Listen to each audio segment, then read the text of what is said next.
The shadow across the street.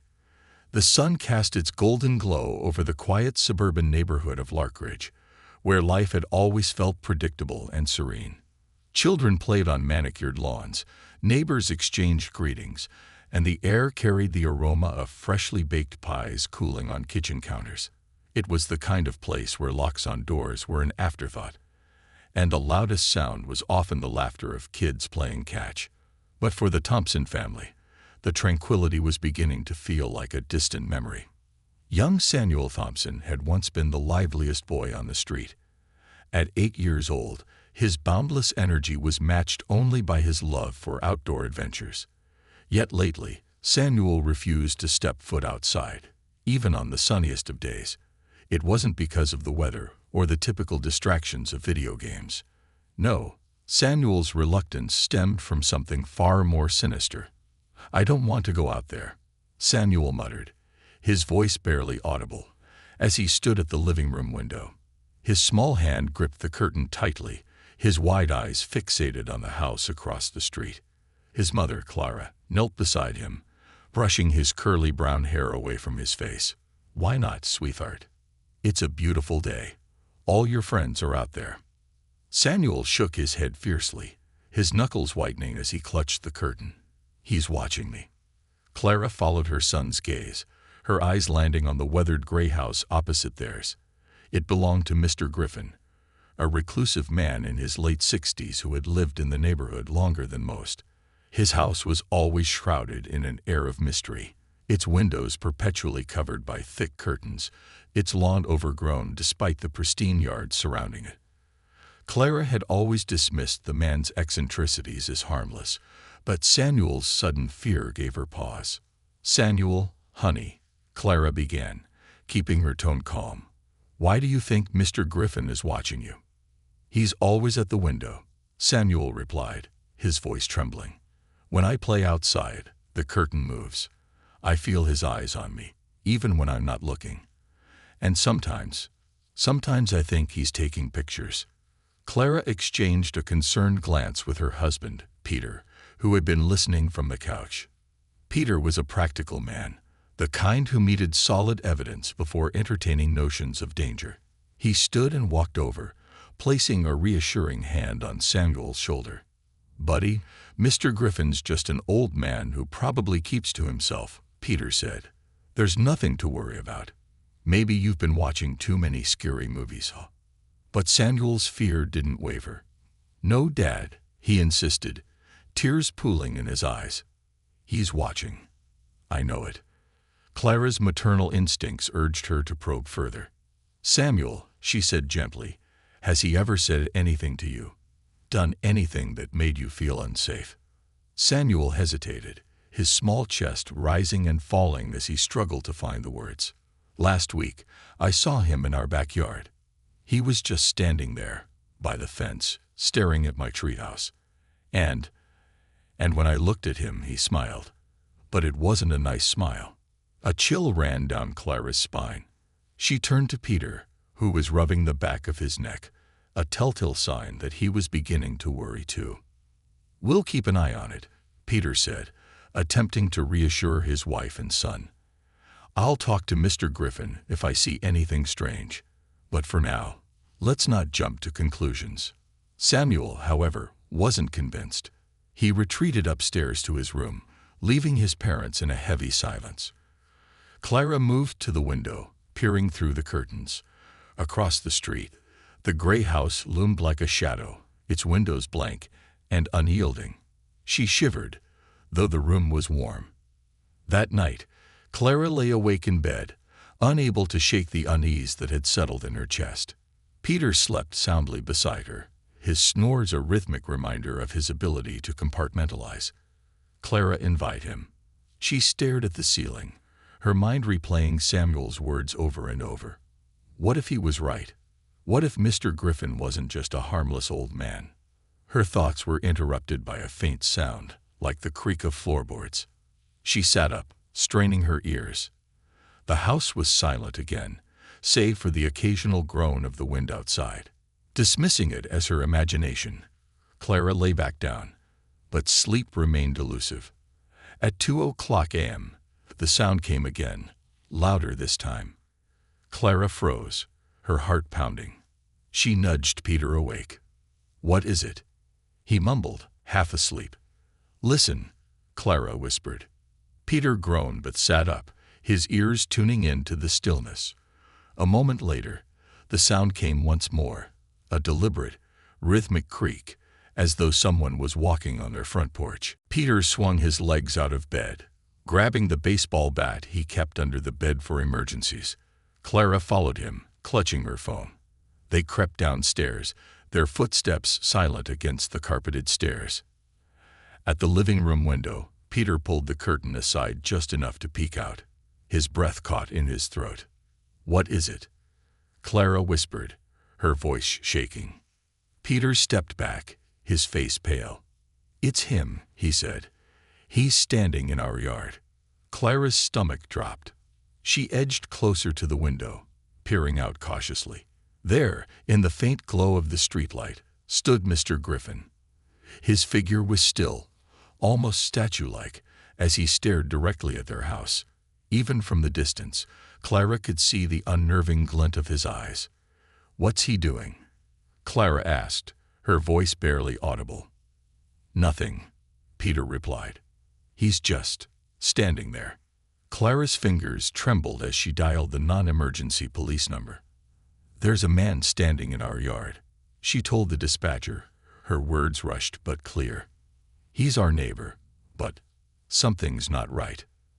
The dispatcher assured her that an officer would be sent to check it out. Clara hung up, her hands clammy. When she looked out the window again, Mr. Griffin was gone. The police arrived within minutes, their presence a comforting sight.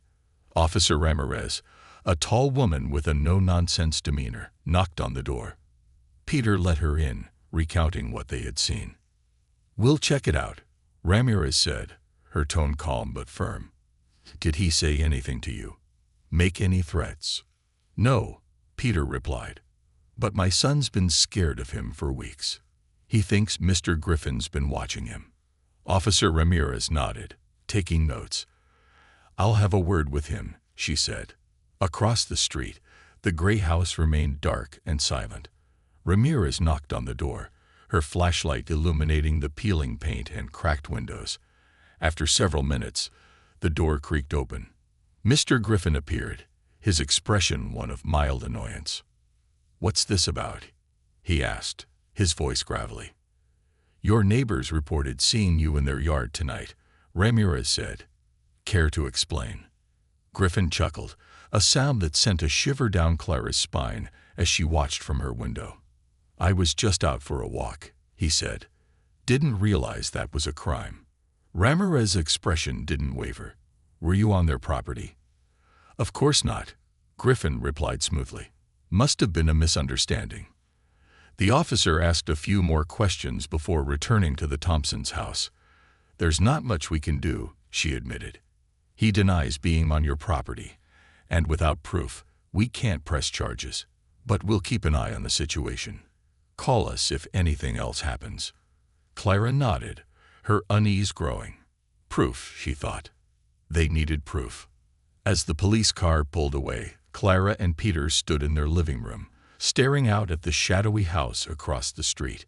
Something wasn't right, and deep down, they both knew it.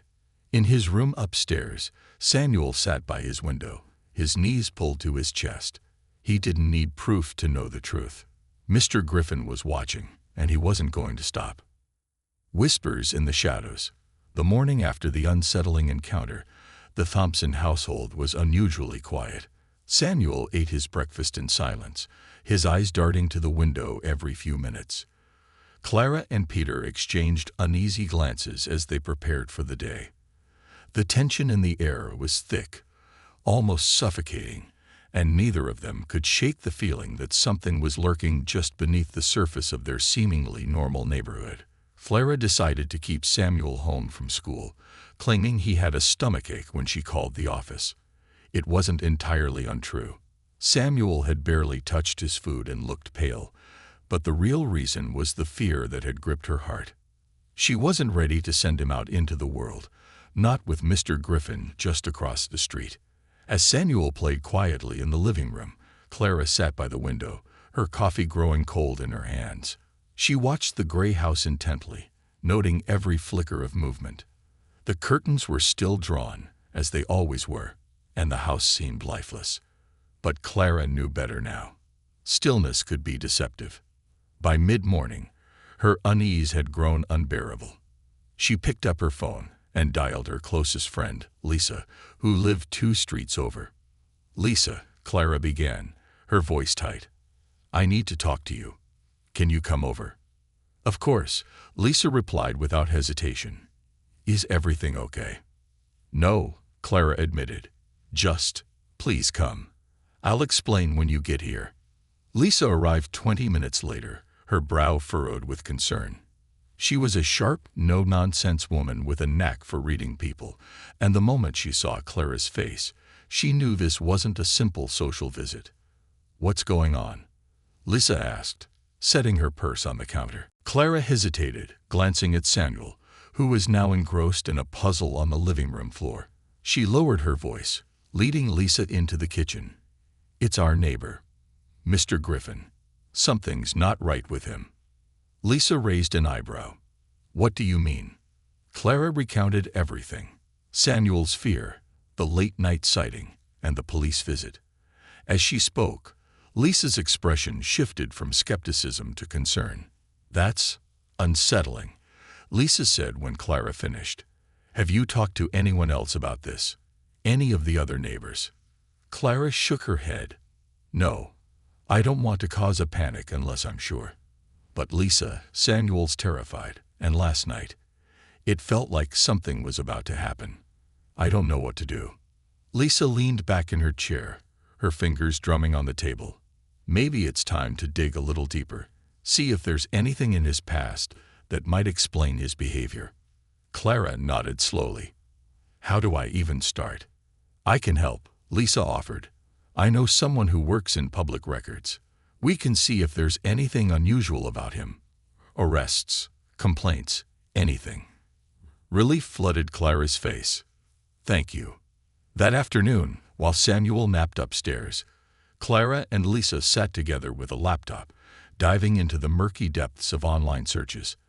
They started with basic information, Mr. Griffin's full name, address, and any known details. What they found was odd.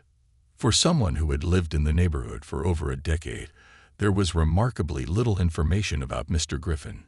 No social media profiles, no public records beyond property ownership, and no mentions in local news archives. It was as if he barely existed. "That's strange," Lisa muttered, scrolling through another fruitless search. "Everyone leaves a footprint online these days, but he's practically a ghost." "Maybe he's just private," Clara suggested, though the words felt hollow. Lisa frowned. "Or maybe he's hiding something." The next day, Clara and Lisa took their investigation a step further. Lisa's contact in public records had pulled some strings, and by mid-morning, they had a folder of documents sitting on the kitchen table. Clara's hands trembled as she opened it. At first glance, the document seemed unremarkable. Tax records, a deed to the house, and utility bills, all under the name George Griffin. But then, Clara's eyes landed on something that made her blood run cold, a legal name change form. Before he was George Griffin, their neighbor had been someone else entirely, Charles Greaves. A quick search of that name revealed a string of troubling accusations from his past. No convictions, but enough whispers to paint a disturbing picture. A teacher dismissed for inappropriate conduct, neighbors in his previous town reporting eerie behavior, and a restraining order filed by a single mother with 2 young children. Clara stared at the screen, her heart pounding. "Oh my God." Lisa's face was grim. "This isn't just eccentricity, Clara. This is a pattern." Clara felt a mix of fear and anger bubbling inside her. "We need to tell Peter and the other neighbors." Lisa nodded. "But we have to be careful. If he finds out we're looking into him, who knows what he might do." That evening, Clara sat Peter down and showed him everything they had uncovered. Peter, ever the skeptic, was visibly shaken as he read through the documents. This is serious," he said finally. "We can't ignore it." "No," Clara agreed, "but we need to be smart about how we handle it." Together, they devised a plan.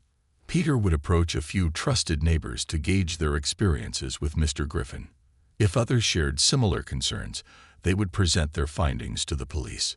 Peter started with the Myers family, who lived next door to the Thompsons. Mark Myers, a retired military officer, had always been observant, and Peter hoped he might have noticed something. "I'm glad you said something," Mark admitted after Peter laid out their concerns. "I've seen him lurking near the school bus stop a few times.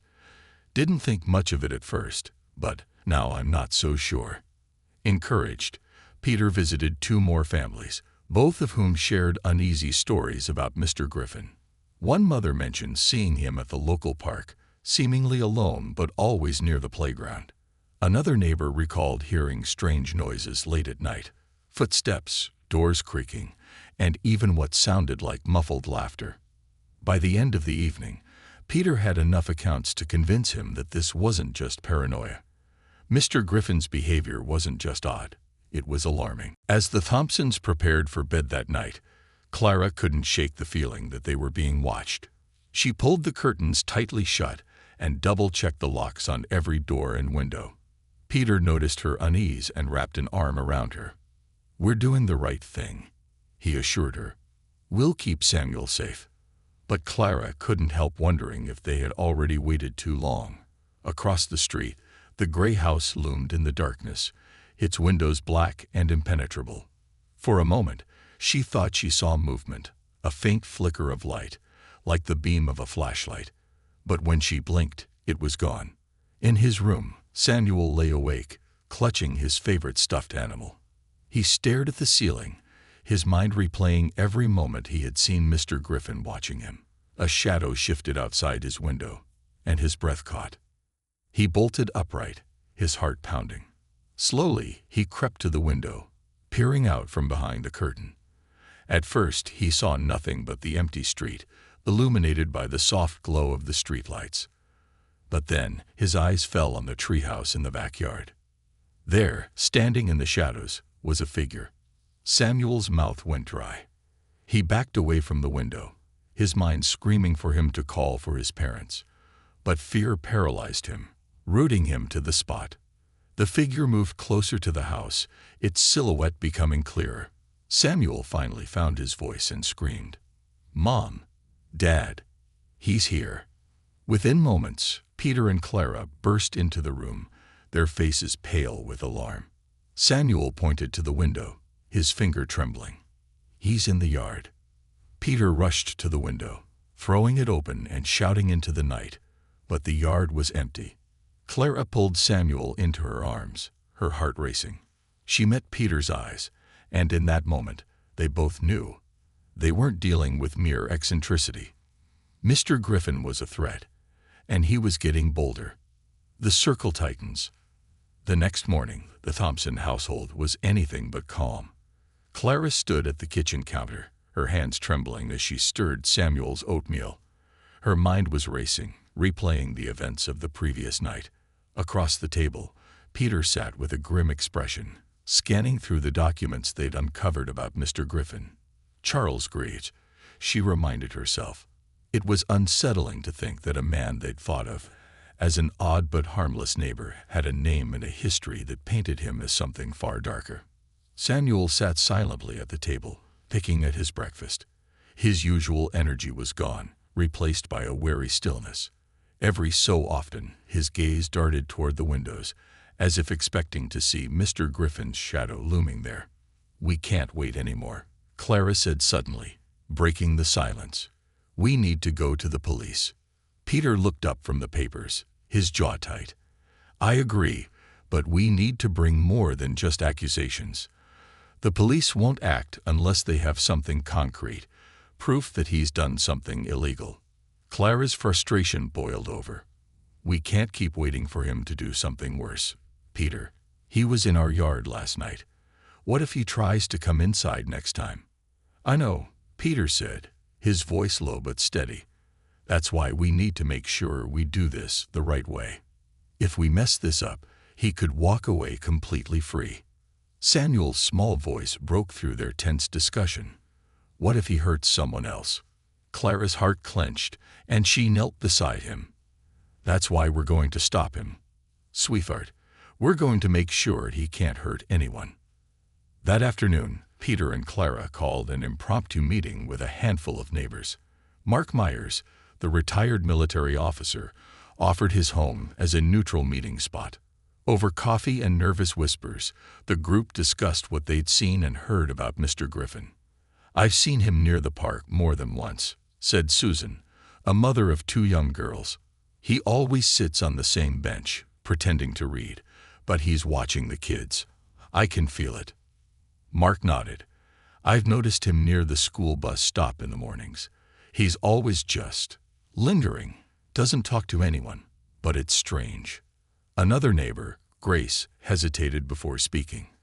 "A few months ago, my dog started barking like crazy in the middle of the night. I looked outside and saw someone standing near my backyard fence. I couldn't make out their face, but now I wonder if it was him." As more neighbors shared their stories, a chilling pattern emerged. Mr. Griffin's presence wasn't just unsettling, it was pervasive. He had been watching, waiting, and inserting himself into places he didn't belong. Peter laid out the information they had uncovered about Griffin's past, passing around copies of the documents. The room fell silent as the group absorbed the weight of what they were facing. "So what do we do?" asked Susan, her voice shaky. "If we go to the police, will they even listen?" "They'll have to," Mark said firmly. "But we need to be smart about this. The police will need evidence, something they can act on. We need to document everything. Photos, videos, anything that shows he's been where he shouldn't be." Grace nodded. "And we need to stay connected. Share what we see and hear. If he's targeting kids, we can't afford to miss anything." The group agreed to form a neighborhood watch, dividing responsibilities and assigning patrols to monitor the street during key times, early mornings, after school, and late at night. It wasn't a perfect plan, but it was a start. That night, Peter set up a security camera overlooking their yard. He explained the setup to Clara as he adjusted the angle. "This way, if he comes back, we'll have proof," he said. "I'll check the footage every morning." Clara nodded, though the thought of reviewing evidence of their neighbor's potential trespassing made her stomach churn. "What about the rest of the house?" "We'll add more cameras tomorrow," Peter said. "I'll get motion-activated lights too." Clara appreciated Peter's efforts, but she couldn't shake the feeling that they were racing against the clock. Every step they took felt too slow, too small compared to the looming threat across the street. In the days that followed, the neighborhood watch began to take shape. Volunteers took turns patrolling the streets, walking their dogs or pretending to jog as they kept an eye on Mr. Griffin's house. At night, a rotating schedule ensured that someone was always awake, ready to call the police if anything suspicious happened. Meanwhile, Clara and Lisa continued digging into Griffin's past. Their searches revealed even more troubling details. A second restraining order filed in another state, a teaching license revoked under mysterious circumstances, and rumors of inappropriate behavior at a summer camp where he had worked decades ago.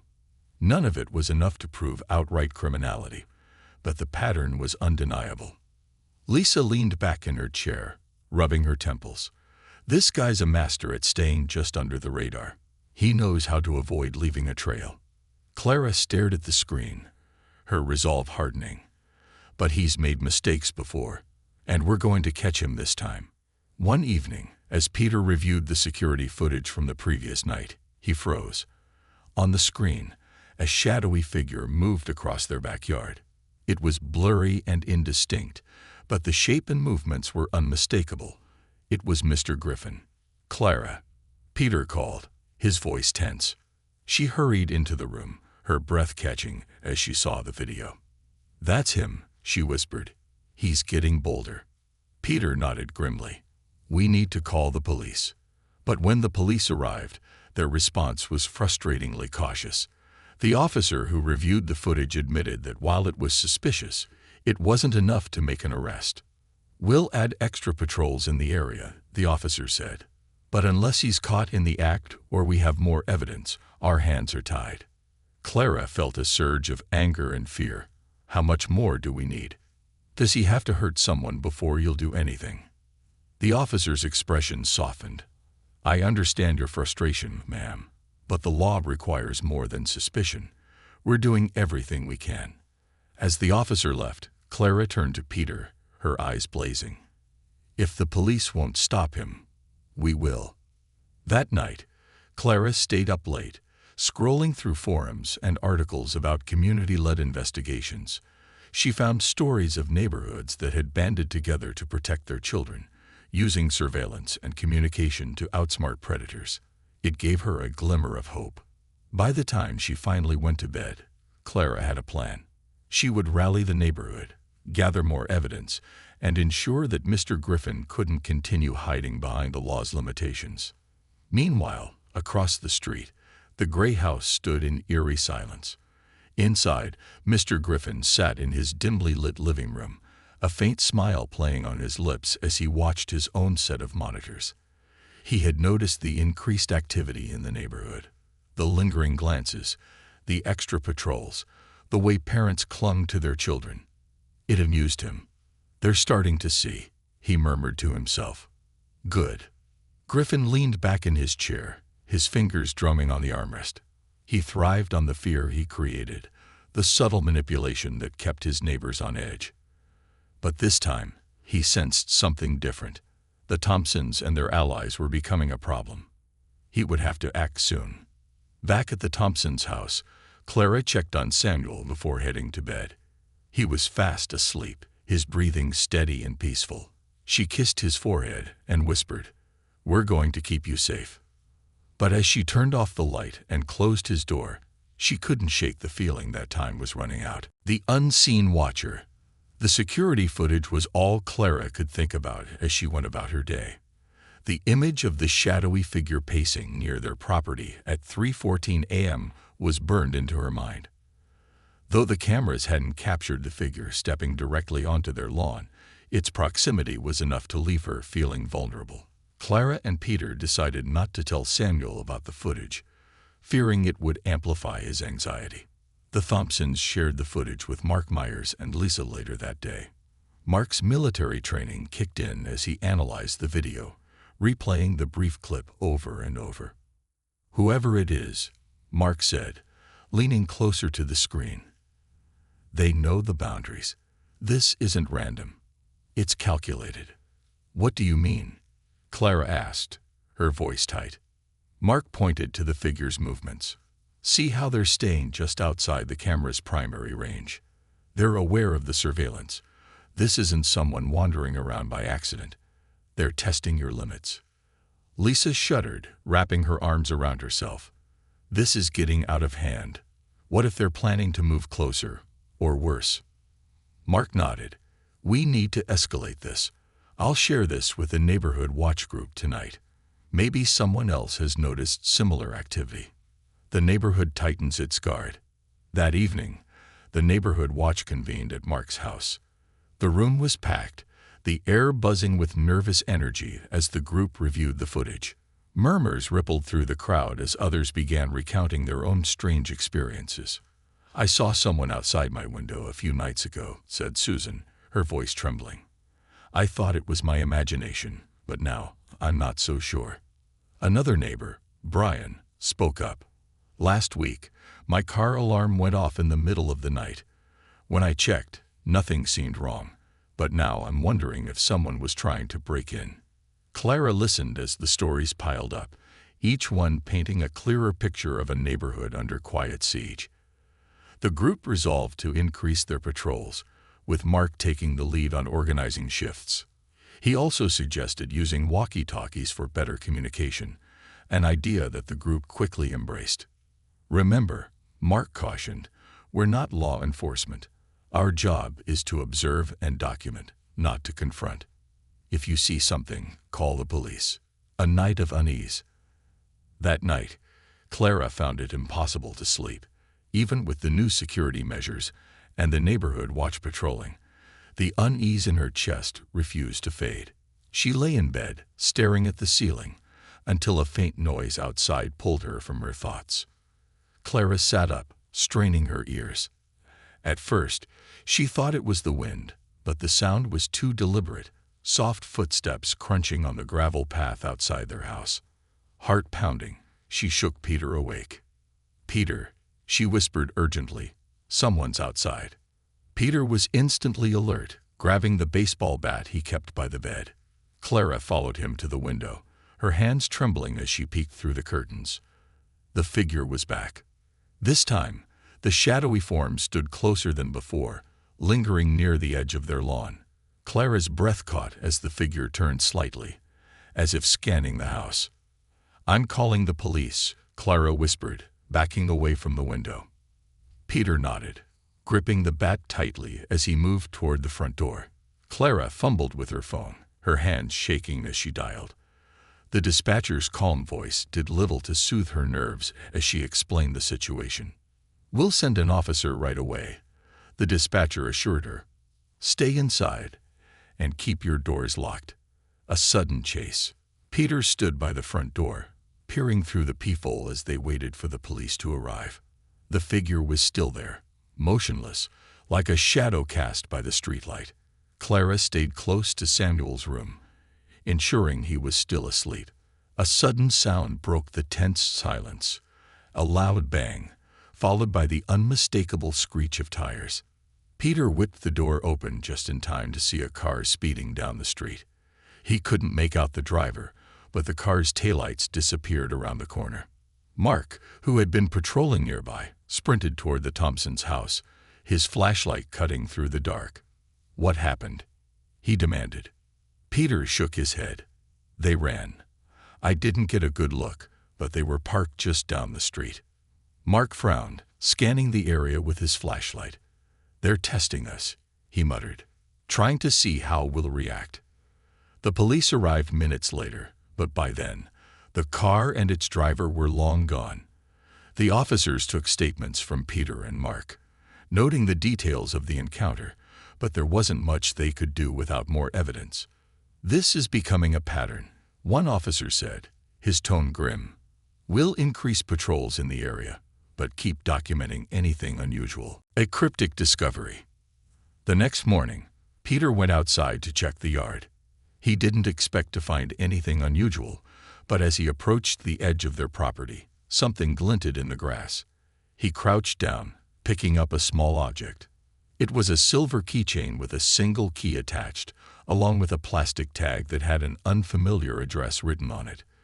Clara joined him moments later, her face clouding with worry as she examined the keychain. "Do you think it's his?" Peter nodded. "Could be. But why leave it here?"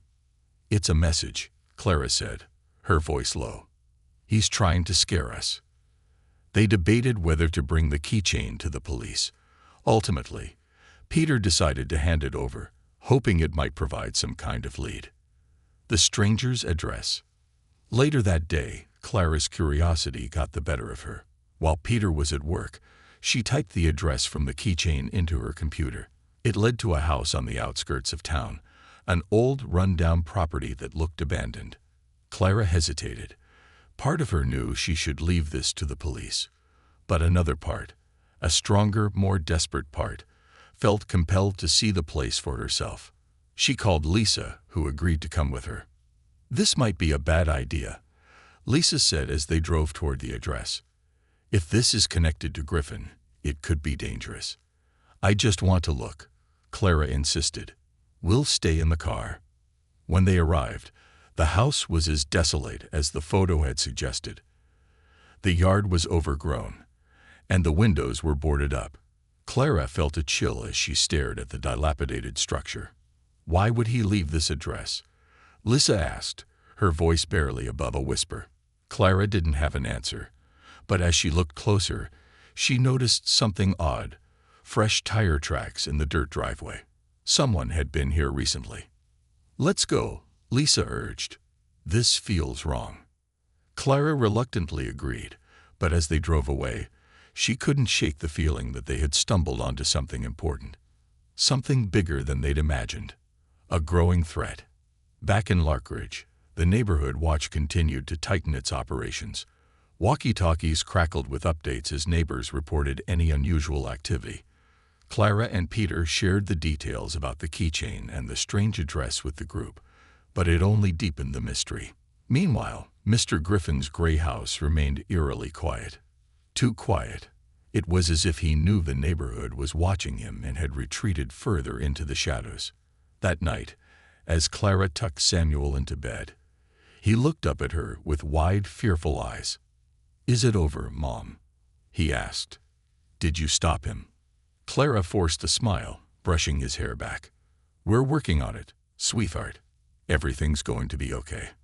But as she kissed his forehead and turned off the light, she knew the words felt hollow. Whatever was happening, it was far from over. Across the street, a curtain twitched in the gray house, and a shadow moved behind the glass. The storm within. The tension in Larkridge was palpable, an invisible weight pressing on every resident. For the Thompsons, each day felt like a precarious step along a razor's edge. The neighborhood's organized vigilance offered some comfort, but Clara knew it was only a matter of time before the simmering unease boiled over into something they couldn't control. The keychain's secrets. Days after turning over the mysterious keychain to the police, Clara received a call from Detective Riley, who had been assigned to investigate Mr. Griffin. The detective's voice was calm, but carried an undercurrent of urgency. "We traced the address on the keychain," Riley began.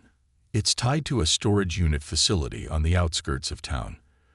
The unit belongs to Griffin, rented under his legal name. We've obtained a warrant to search it tomorrow morning." Clara's heart pounded. "Do you think you'll find something?" "I can't speculate," Riley replied. "But if Griffin's connected to anything illegal, this could give us the proof we need." Clara hung up, her thoughts swirling.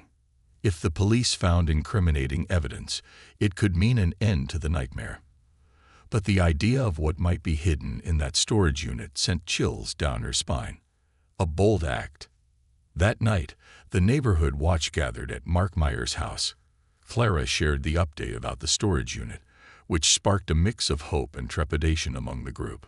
"This could be the break we've been waiting for," Mark said, his military precision evident in his tone.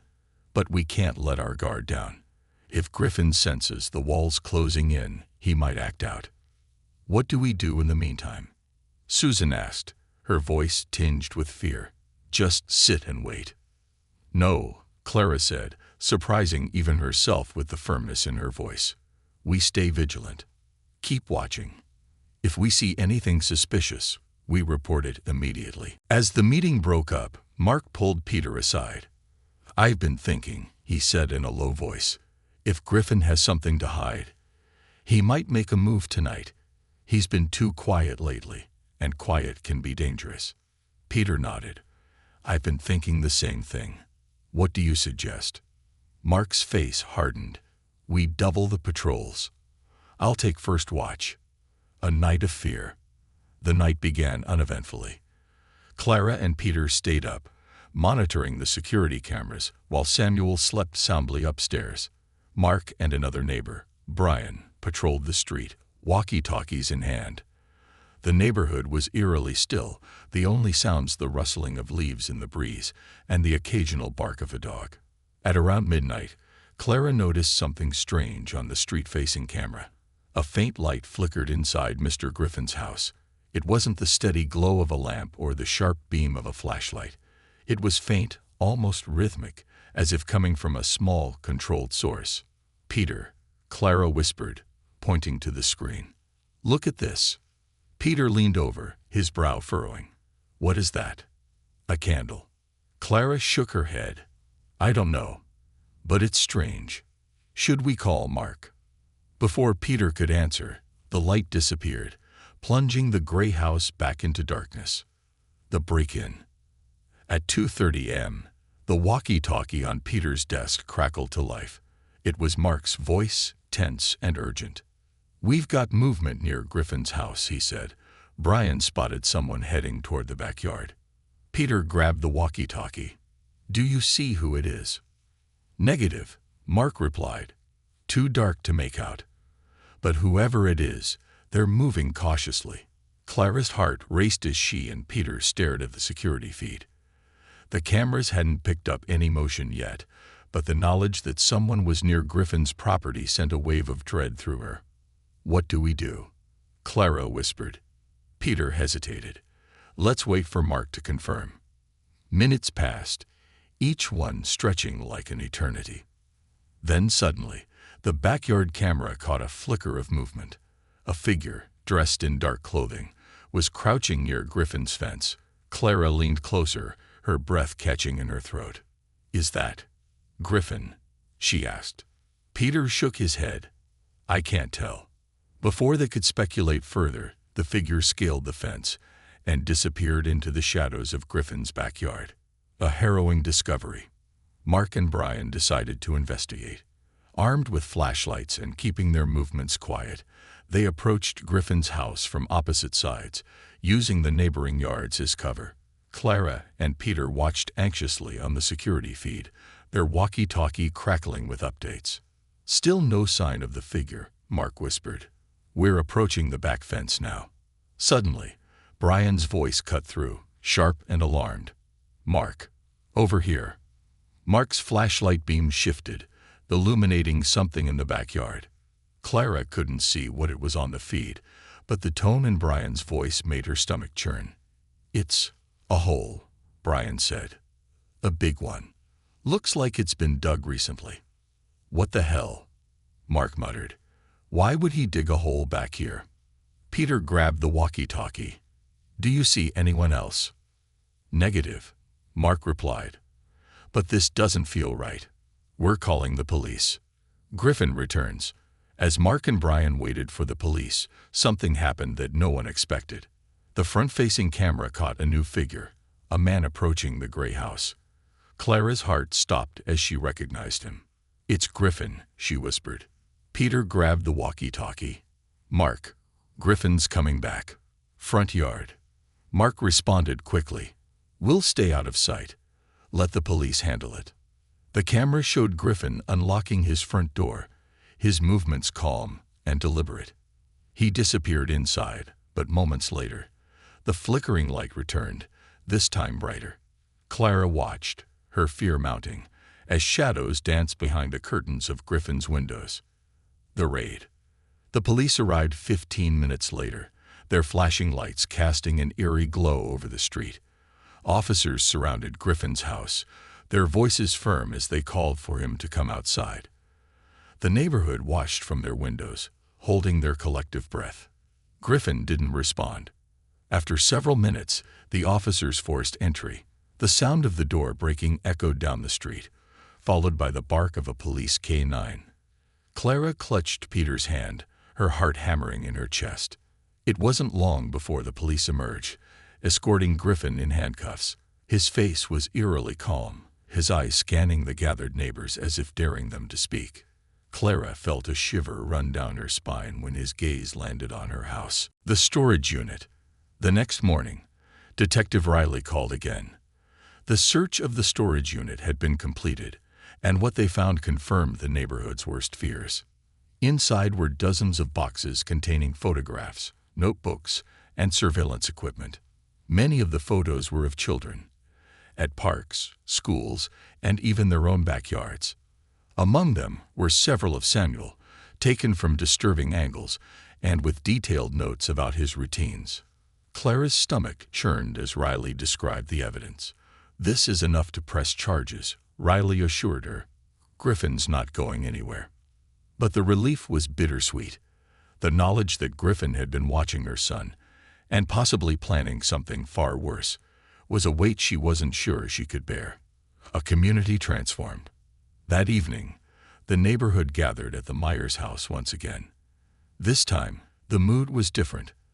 There was relief, but also a lingering sense of vulnerability. The reality that someone like Griffin had lived among them, undetected for years, left a scar that wouldn't heal easily. Clara stood to speak, her voice steady despite the tremble in her hands. "What we did together saved lives. We stopped him before he could hurt anyone else, but we can't let our guard down. This can't happen again." The crowd murmured in agreement, their faces reflecting a newfound unity. Larkridge had been shaken to its core, but in the aftermath, it had become something stronger, a community that refused to turn a blind eye to danger. As the meeting ended, Clara and Peter walked home hand in hand. Samuel was waiting for them on the porch, his stuffed bear clutched tightly to his chest. Clara scooped him into her arms, holding him close. "Is he gone?" Samuel asked softly. "He's gone," Clara whispered. "And he's never coming back." The echoes of fear. The days following Mr. Griffin's arrest were a whirlwind of activity in Larkridge. News of the discovery in his storage unit sent shockwaves through the quiet community. And for the Thompsons, the ordeal was far from over. While Griffin was behind bars, the scars of his actions lingered like an invisible weight on the neighborhood. For Clara, the relief of his arrest was tempered by a gnawing sense of unease. Knowing how close Samuel had been to a dangerous man haunted her every waking moment. She spent hours watching the footage from their security cameras, searching for anything she might have missed, as if some hidden clue might explain how things had escalated so far. Samuel's new normal. Samuel, despite his young age, seemed to carry the heaviest burden. He refused to play outside, even with Griffin gone, and often clung to Clara when she tried to coax him into the backyard.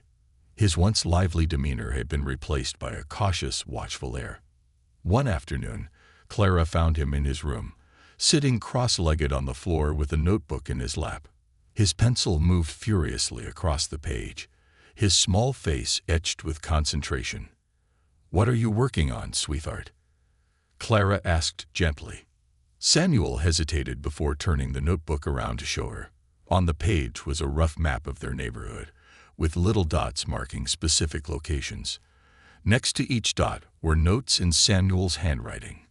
"Park, bus stop, backyard." "It's where I saw him," Samuel said quietly. "I'm making sure I don't forget." Clara's heart broke as she knelt beside him. "You don't have to do this, honey. He's gone now. He can't hurt you." Samuel shook his head, his grip tightening on the pencil. "What if someone else like him comes? I want to be ready." Clara pulled him into a hug, her tears falling silently. She couldn't find the words to assure him that the world was safe because, deep down, she knew it wasn't. The neighborhood unites. The arrest and the evidence found in Griffin's storage unit spurred the neighborhood to action. Mark Myers took the lead in organizing a community safety initiative, turning their loosely organized watch into a formal program. Weekly meetings were held at the community center, and parents attended self-defense workshops, while children were taught how to recognize and report suspicious behavior. Clara and Peter became heavily involved, determined to ensure that no other family in Larkridge would have to go through what they had. Clara worked closely with Lisa to create an informational booklet for families, covering everything from setting up home security to having conversations with children about safety. At one of the meetings, a local child psychologist, Dr. Emily Cross, spoke about the emotional toll such events could take on a community, particularly on children. "Fear is a natural response," Dr. Cross said, her calm voice cutting through the room's tension. "But it's important to channel that fear into action. Let your children know they're not alone. Give them tools to feel empowered, not helpless." Clara took Dr. Cross's words to heart. That night, she sat down with Samuel and talked to him about how brave he had been to speak up about Mr. Griffin. "You were the first one to notice something was wrong," Clara told him. "Because of you, we were able to stop him. That's something no one else could have done." Samuel's eyes widened. "Really?" "Really," Clara said, kissing his forehead. "You're my hero." The investigation deepens. While the neighborhood worked on rebuilding its sense of safety, the police continued to uncover more about Griffin's activities. Detective Riley kept Clara and Peter updated, though some of the details were too disturbing for Clara to fully process. He had a detailed log of the children in the neighborhood. Riley told them during one visit. Routines, preferences, even notes on who was more likely to play alone. It's clear he had been planning something. Clara felt sick to her stomach. How long had he been watching us? Years, we think, Riley said grimly. But the logs became more detailed in the last 6 months. That's when he started focusing on Samuel. Peter clenched his fists. Why wasn't he caught sooner? Riley sighed. People like Griffin know how to avoid detection. They stay under the radar, push boundaries just enough to make people uneasy, but not enough to get caught. Your family was the catalyst that brought him down. Without your vigilance, this could have gone on much longer. The weight of Riley's words settled over Clara and Peter, while they were relieved to have stopped Griffin. The idea that he had been so deeply embedded in their lives for so long was a chilling realization. A community on edge. Despite the newfound vigilance, many in Larkridge struggled to return to normal. Parents hovered anxiously over their children at the park, neighbors exchanged wary glances, and the once friendly atmosphere had been replaced by a sense of cautious distance. One evening, Clara and Peter attended a town hall meeting where residents voiced their concerns. The mayor had called the meeting to discuss new measures for community safety, but the discussion quickly became heated. What's stopping someone else like Griffin from moving in? One resident demanded. We need stricter background checks on who buys property here. That's not enough. Another argued. We need more police patrols and better surveillance. Clara stood up, her voice steady but firm. We can't live in fear forever. What happened was awful, but we can't let it define us. We need to stay vigilant, yes, but we also need to support each other. That's how we keep our community safe. Her words were met with a smattering of applause, and though the tension in the room didn't fully dissipate, Clara felt a flicker of hope. The town was shaken, but not broken. The shadow returns. Just as the neighborhood began to find its footing again, something happened that sent another ripple of fear through Larkridge. Late one night, Clara was reviewing the footage from their security cameras out of habit when she noticed something strange.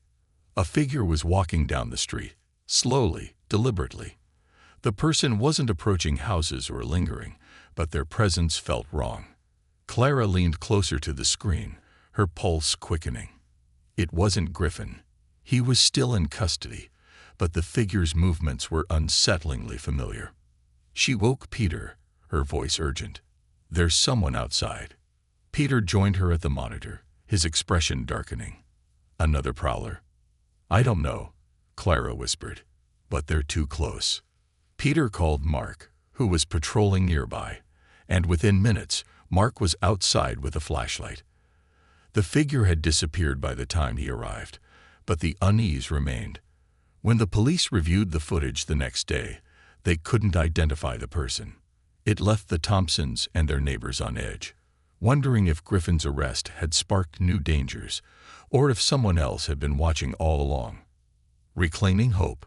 Despite the new scare, Clara refused to let fear consume her. She focused her energy on building a stronger community.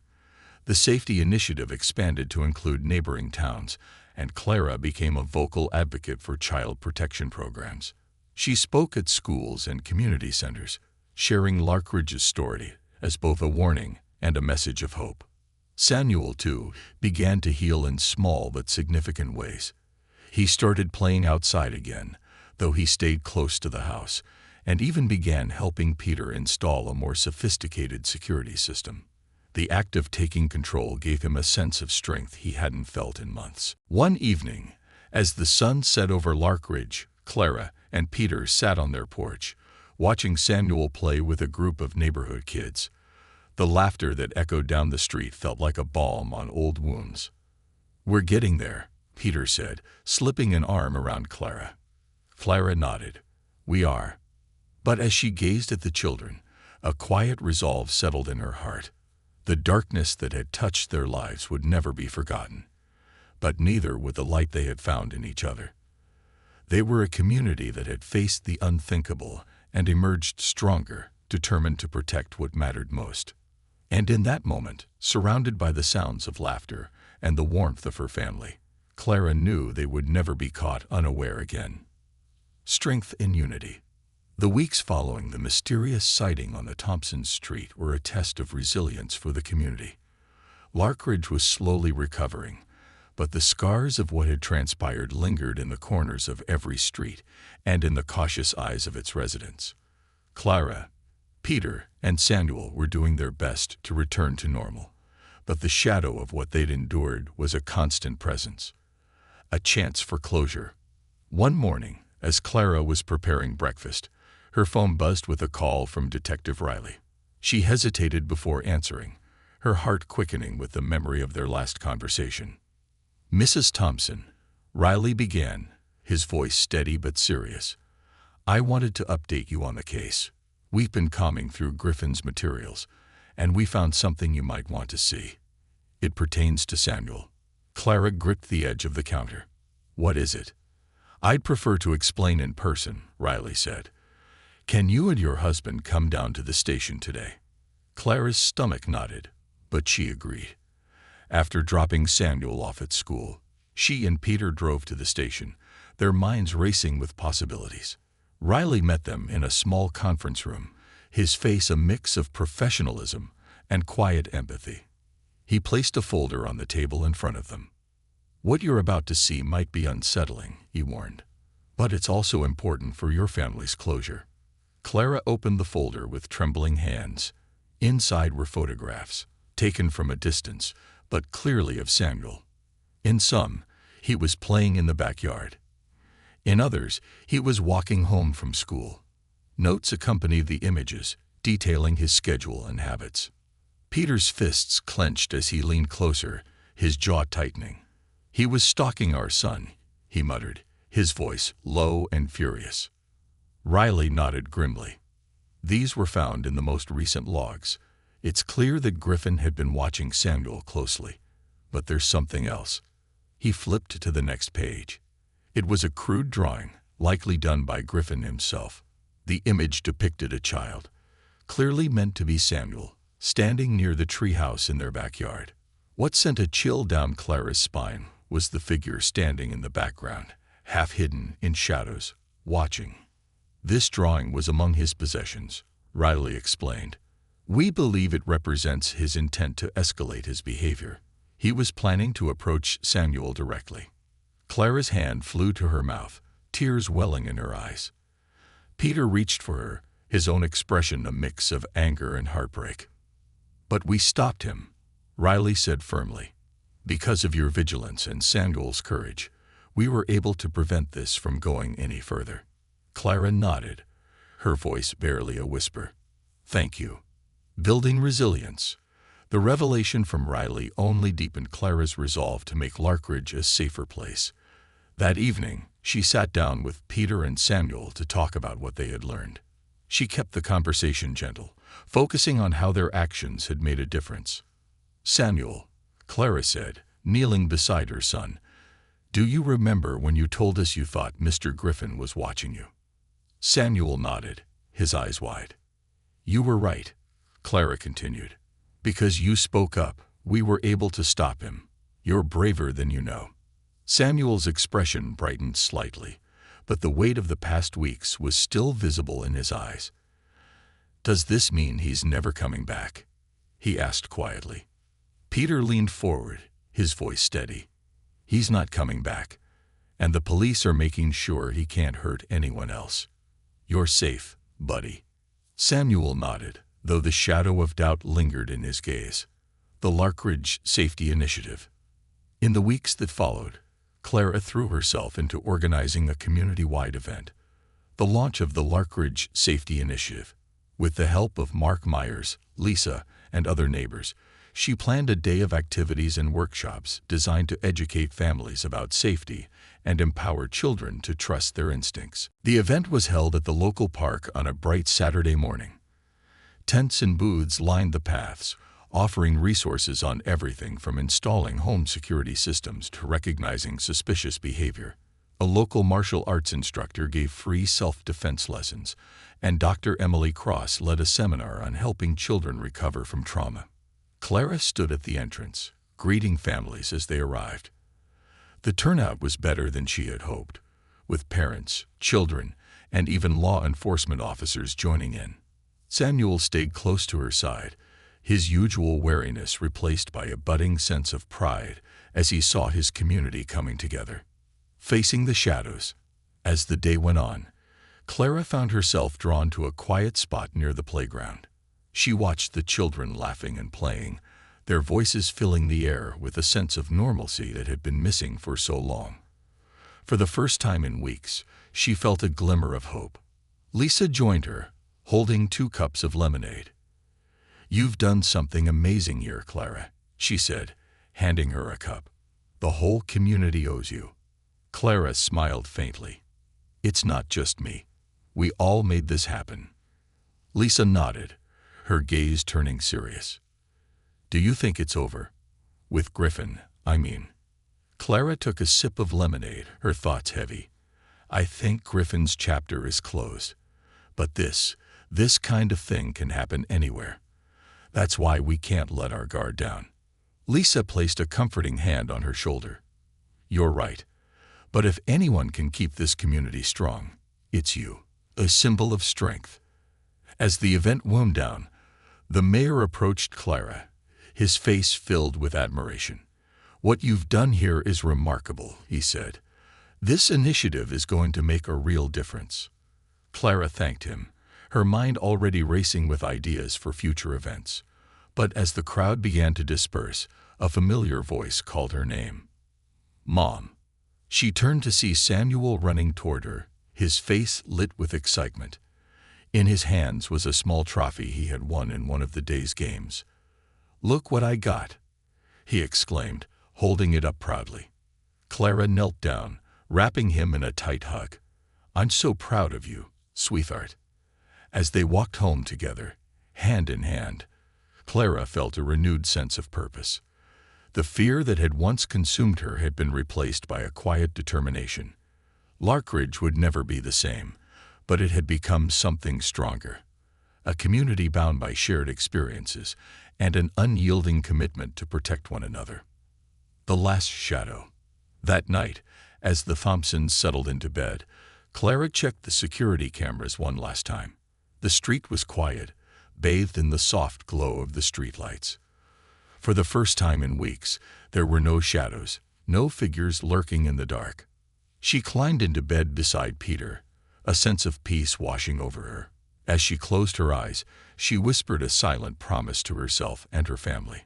Never again would fear take root in their lives without a fight.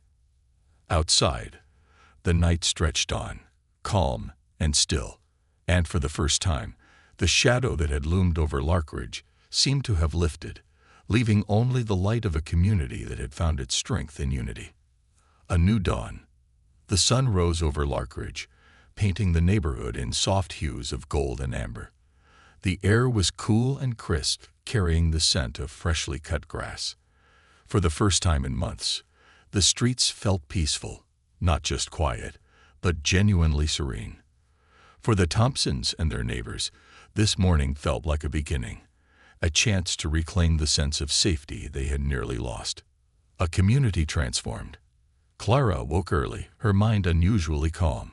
The events of the past months had left their mark, but they had also forged a resilience in her she hadn't known she possessed. As she stepped outside to retrieve the morning paper, she noticed small but significant changes around the neighborhood. Security cameras now adorned many homes, and neighbors who had once only waved in passing were now stopping to chat, forming bonds that had previously been unthinkable. "Morning, Clara," Mark Myers called from his driveway, where he was loading gear into his truck. "Heading out for patrol. Anything new on your end?"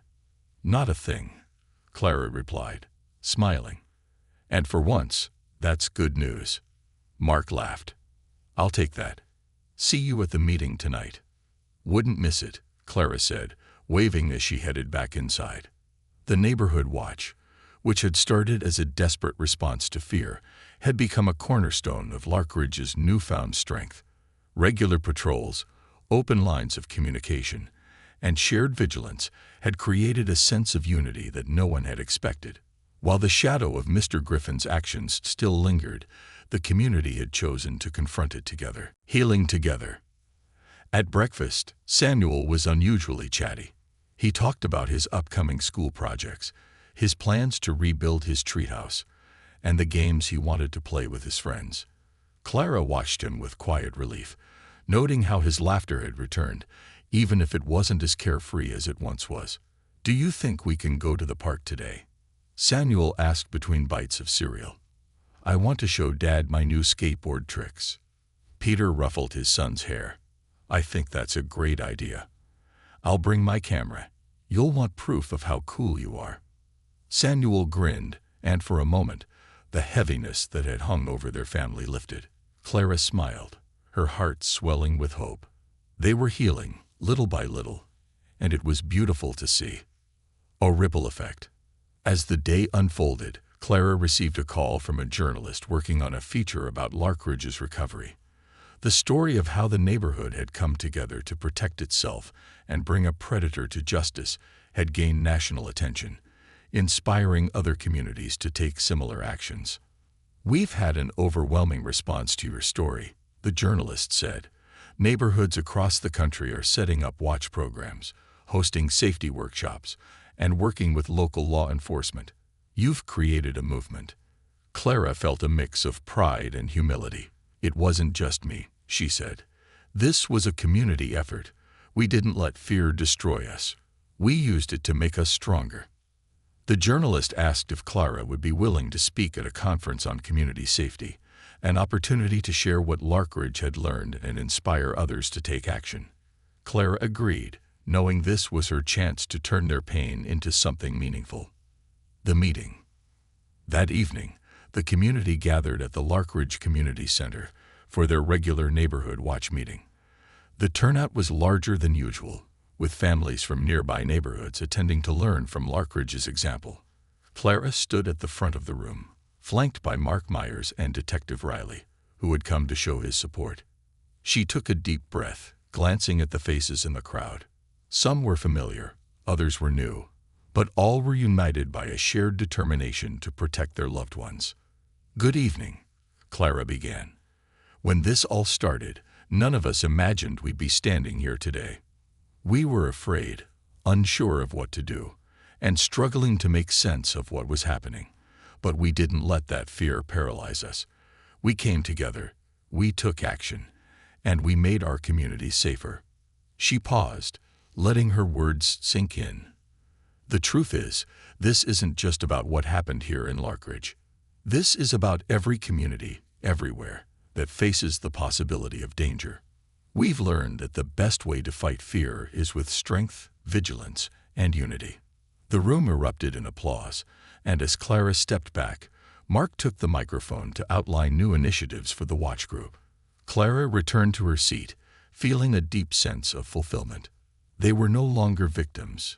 They were leaders. A final visit. The following week, Clara received an unexpected letter from Detective Riley. It was an invitation to visit the detention center where Mr. Griffin was being held. Riley explained that Griffin had agreed to answer some of their remaining questions, and he thought it might bring Clara and Peter a sense of closure. At first, Clara was hesitant. The idea of facing the man who had terrorized her family was daunting, but after discussing it with Peter, she decided to go. She needed to confront the source of her fear one last time. When they arrived at the detention center, Riley greeted them and led them to a small, sterile interview room. Griffin sat on the other side of a thick pane of glass, his expression blank, but his eyes sharp. "You've got 5 minutes," Riley said, stepping back. Clara sat down, her palms clammy. Griffin didn't speak, but his gaze was unnerving, a reminder of the control he once held. But Clara wasn't the same woman she'd been weeks ago. She met his stare with unwavering resolve. "You didn't win," Clara said, her voice steady. "You thought you could scare us, control us, but all you did was bring us closer together. You're done, and you'll never hurt anyone again." Griffin's lips curled into a faint, mocking smile, but he said nothing. Clara didn't need him to. She had said her piece, and it was enough. As she and Peter walked out of the detention center, Clara felt lighter, as though a weight had been lifted from her shoulders. Griffin no longer had any power over her. A new beginning. Months passed, and the neighborhood continued to thrive. The Larkridge Safety Initiative became a model for other communities, and Clara's efforts earned her recognition at local and state levels. Samuel began playing outside again, his laughter filling the air as he rebuilt his treehouse with Peter's help. One evening, as the family sat on their porch, the setting sun casting a warm glow over their street, Clara felt an overwhelming sense of gratitude. The darkness that had once loomed over their lives was gone, replaced by a light that couldn't be extinguished. "You know," Peter said, breaking the silence, "we've come a long way." Clara nodded, her eyes on Samuel as he chased fireflies in the yard. "We have, and we're stronger because of it." As night fell and the first stars appeared in the sky, the Thompsons knew they had reclaimed more than just their safety. They had reclaimed their hope, their unity, and their future. And in the quiet strength of their community, they found a promise. No matter what shadows might come, they would always face them together.